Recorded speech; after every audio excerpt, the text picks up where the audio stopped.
السلام عليكم ومرحبا بكم في قناة عيشة أم هبة. كنتمنى تكونوا كلكم بخير وعلى خير. اليوم جيت نشارك معكم هاد 4 تشكيلات ديال الحلوى كيجيو لذاذين وزوينين. كنتمنى تجربوهم، فيهم طبعا مقادير بسيطة وكيجيو زوينين. هنا عندي الزبدة طبعا بحرارة المطبخ 4 ديال الزبدة. انا هنا درت الزبدة ديال البواطة، اللي بغات دير المارغرين ممكن دير المارغرين، وزدت عليها كاس ديال السكر كلاصي وكاس ديال السكر سنيدة. صافي كنخدم هاد المكونات مزيان بيدي. اللي بغات دير الميكسور كيف ما درت ديك المره ممكن. زدت شويه الملحه، هذيك المره خدمت معكم بالروبو. وهنا زدت 4 القطع ديال الفرماج مثلثات. هاد العجينه كتجي واعره ولذيذه، كنتمنى تجربوها. هنا زدت 3 ديال البيضات،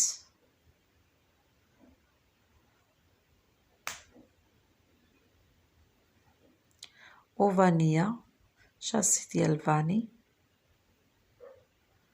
حنا كنخدمو حنا كنزيدو في المقادير وحده بوحده مع الخدمه. هنا عندي 2 معالق ديال الكوفيتير ديال المشماش.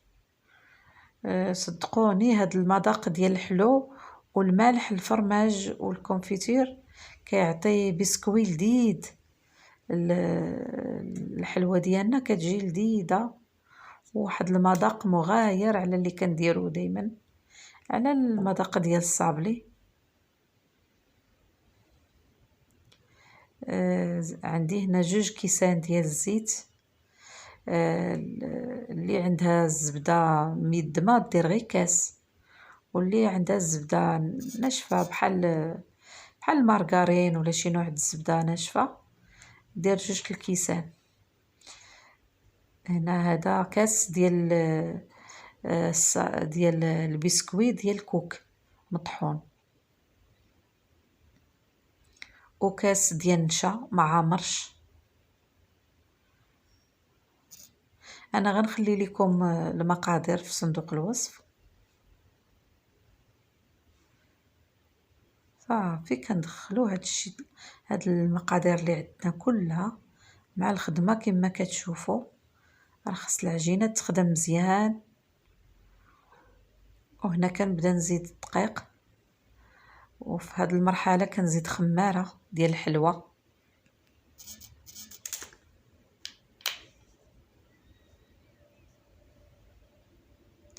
صافي وكنبدا نجمع بالدقيق حتى نجمع الخليط ديالي كله.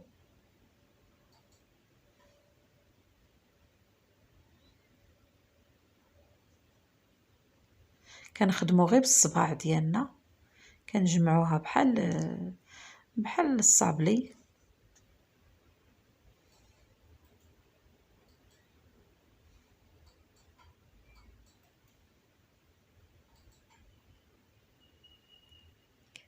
صافي هنا جمعات ليا العجينه كيف ما كتشوفوا. خاص العجينه تجي رطبه وتبقى خفيفه، ما نديروش عجينه قاصحه.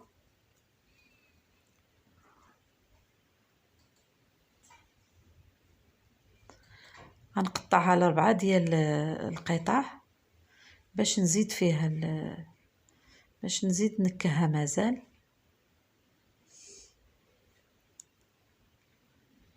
عندي هاد القطعه الاولى غنزيد فيها لاغوم ديال الحامض. لاغوم ديال الحامض كيعطي اللون والمذاق، كيتباع مالين الناس اللي كيبيعوا لوازم الحلويات. صافي كندخل كيف ما كتشوفوا غير بالصباع، ما كندلكهاش باش تبقى ليا العجينه مرمله. هذا زدت ليه سميتو لاغوم ديال الليمون، حتى هو راه فيه المذاق واللون. صافي كنبقى نخدمها غير بالصباع حتى كيدخل ليا كتخلط مزيان.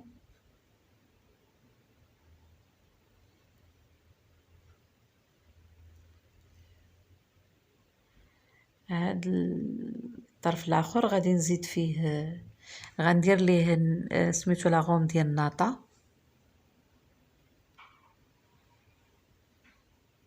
ممكن تنسموا باي حاجه كتعجبكم، اي حاجه بغيتوها ديروها في هذه المرحله.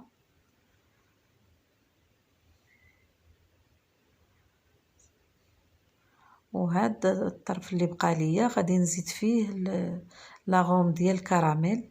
هادو راه كتبان لكم كحله ديال الكراميل وخنيشه ديال الكاكاو. كنخلط كنحاول هاد الكاكاو نخلطو في هذيك الكراميل عاد نبدا ندخلو في العجينه. صافي وكنجمعها حتى كنحصلوا على نتيجه بحال هذه. هنا راه خنيشه وحده ديال الكاكاو عطاتني هاد اللون. كنديرها في بلاستيكات ونديرها في الثلاجه. انا جبتها من بعد ساعه وممكن تبقى اقل، ربع ساعه ولا نص ساعه وتخدمي بها، وممكن تبات حتى لغد ما كيطرى ليها حتى شي حاجه. صافي غنبدا نشكل الحليوات ديالي. انا درت هاد الطوابع وانتم كل وحده دير الطويبعات اللي عندها.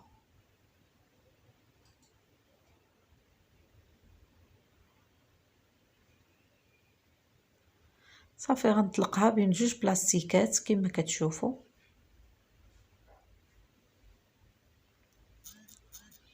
ما بغيتهاش تكون رقيقه بزاف، غنحاول نخليها غليظه شويه، غير كنقادو باش تجينا الحلوه كلها مقاده، كتجي كلها بحال بحال. انا غنقطع بهاد القطاعه.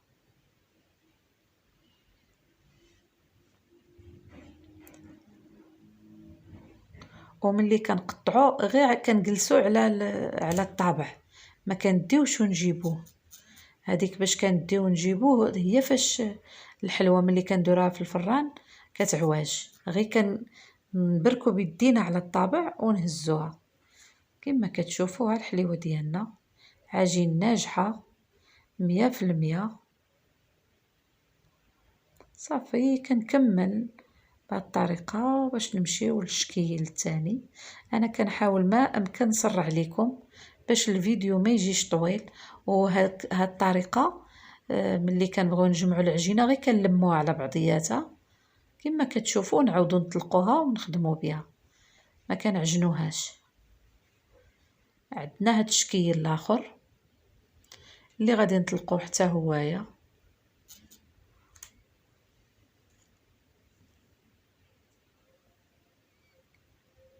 بحال الاخرى. غادي نطلقها حتى هي غنديرها في السمك غليظ شويه، حيت غندير غير وحده الا ديال الشكلاط اللي غندير وحده فوق وحده. هانتوما غتشوفوا معايا. شوف كيف ما كتشوفوا عجينه سهله سهله في الخدمه، عاطيه الطوع ما كتسمحنش.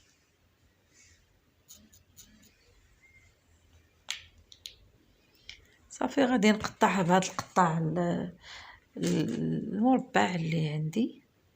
كما قلت لكم كل وحده دير الطابع اللي عندها، ماشي ضروري هاد الطابع. صافي غادي نقطعها حتى هي كما كتشوفوا، راه غير كنجلس عليها بيدي.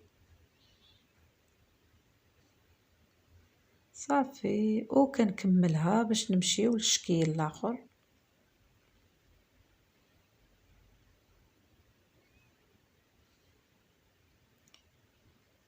كنوريكم هنا باش تشوفوا راه غليظه شويه، ما نرقوهاش بزاف حيت ما غنديروش وحده فوق وحده.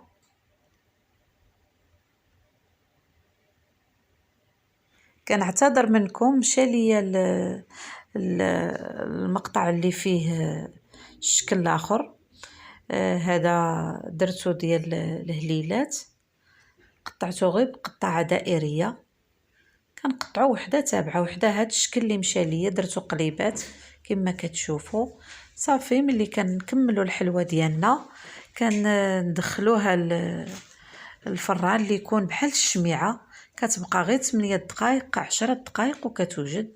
ما نديروش الحلوه ديالنا من التحت، كتشمع غير من الفوق، كيبان لينا شويه ديال اللون ولا فيها في الجناب.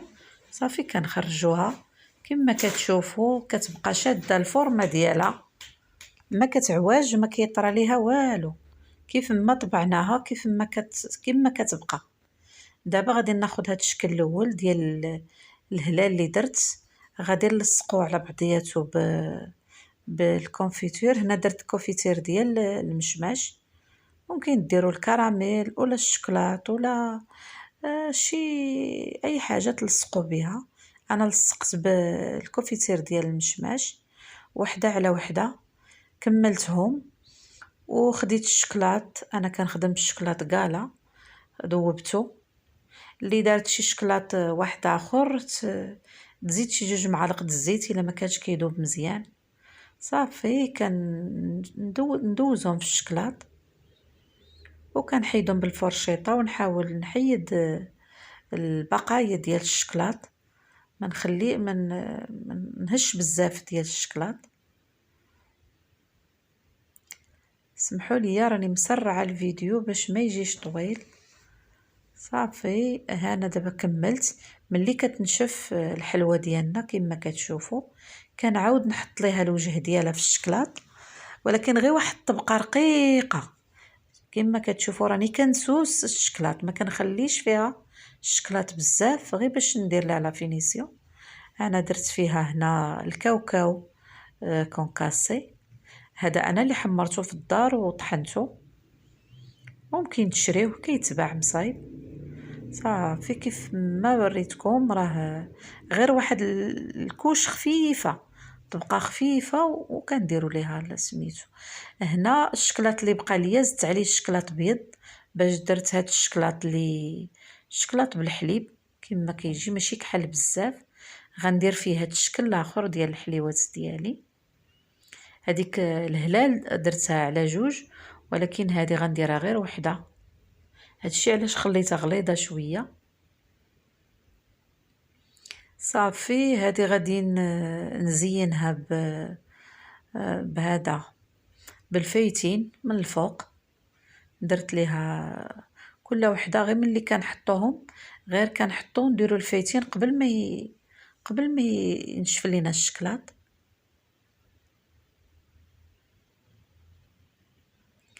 بهذه الطريقه تزيين بسيط وسهل وكيجي زوين.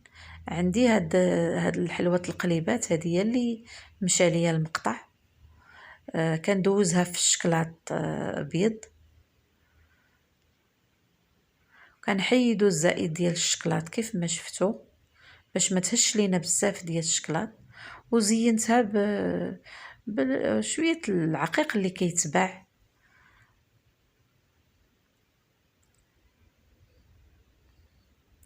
صافي غادي نكملو هاد الشكل، كنزينو بالعقيق والشكلاط باقي ما نشفش باش يشد لينا.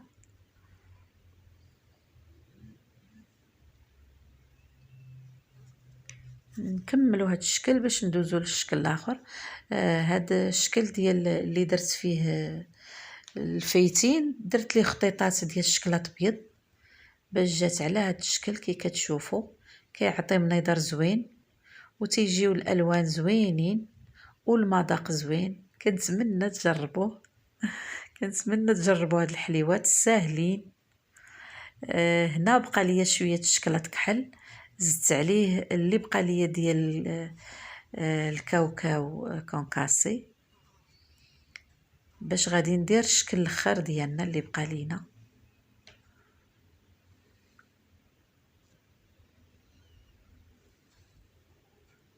وكنعتذر بعد المناسبه للبنات اللي غبت عليهم، غير للظروف وصافي. كنتمنى ما بقاش نغيب عليكم بحال هاد المره. طولت، انا كنعترف طولت الغيبه عليكم، وراني درت لكم التهنئة بمناسبة رمضان. المهم كنتمنى يلقاكم هذا الفيديو في احسن صحة ان شاء الله. ها النتيجة ديال البلاطو ديالنا ديال الحلوى ب4 تشكيلات. كنتمنى يعجبكم، ساهل ماهل ولذيذ، كل شكل بمذاق وبتزيين بوحدو وسهل. كنتمنى تجربوه، وشكرا لكم، شكرا بزاف، والى اللقاء في فيديو قادم ان شاء الله.